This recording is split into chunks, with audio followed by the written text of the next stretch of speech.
நெருக்கப்படுகிற நேரத்துல, எல்லா சூழ்நிலையும் நெருக்கப்படுகிற நேரத்துல எதுவுமே நம்மளுக்கு வாய்க்காத போகும்போது அப்போ அந்த திக்கற்ற நிலைமை சொல்லுவாங்க. அப்படியாக அந்த திக்கற்ற நிலைமையில ஆண்டவராய் இயேசு கிறிஸ்து உனக்கு உதவி செய்ய காத்து கொண்டிருக்கிறார். எல்லா உதவிகளும் உன்னை கைவிட்டு போனாலும், எல்லா சூழ்நிலையும் உன்னை கைவிட்டு போனாலும், எல்லா காரியமும் உன்னை கைவிட்டு போனாலும், எல்லா நேரத்திலும் உங்களுக்கு வாய்க்காம போனாலும், ஆனால் ஆண்டவராய் இயேசு கிறிஸ்து உன் வாழ்க்கையில ஒரு மாற்றத்தை உண்டாக்கும்படியாக இன்றைக்கு ஆண்டவர் உன்னை தேடி வந்திருக்கிறார்.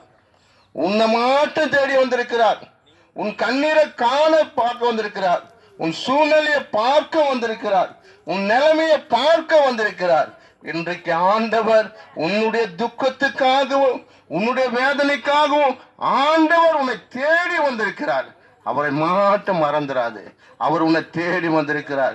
நீ இந்த இரவு கூட, நேற்று இரவு கூட நீ வேதனையோடு இருந்திருக்கலாம், நீ சஞ்சலத்தோடு இருந்திருக்கலாம், ஏன் இந்த வாழ்க்கையை நினைத்து கொண்டிருக்கலாம்.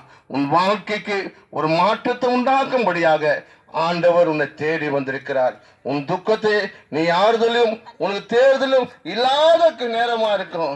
எந்த விதத்திலும் எனக்கு ஆறுதல் இல்லையே, எந்த விதத்திலும் எனக்கு சமாதானம் இல்லையே, எந்த விதத்திலும் எனக்கு சந்தோஷம் இல்லை என்று ஒரு சஞ்சலத்தோடு இருக்கலாம். ஆண்டவர் உன் சஞ்சலத்தையும் உன் தவிப்பையும் அவர் பார்க்க நினைக்காத. யாருமே என்ன கவனிக்க மாட்டாங்க, யாருமே என்ன பார்க்க மாட்டாங்க நினைக்காத. ஆண்டவர் உன்னை பார்த்து கொண்டிருக்கிறார். இயேசு உன்னை பார்த்து கொண்டிருக்கிறார். இயேசு உன் நிலைமையை பார்த்து கொண்டிருக்கிறார். உன் சூழ்நிலையை பார்க்கிறார். ஆண்டவர் உன் பிரச்சனையை மாற்றி போடும்படி உன்னை தேடி வந்திருக்கிறார். அவர் இருதயத்துல நீ இயேசுவே என்று கூப்பிடுங்க.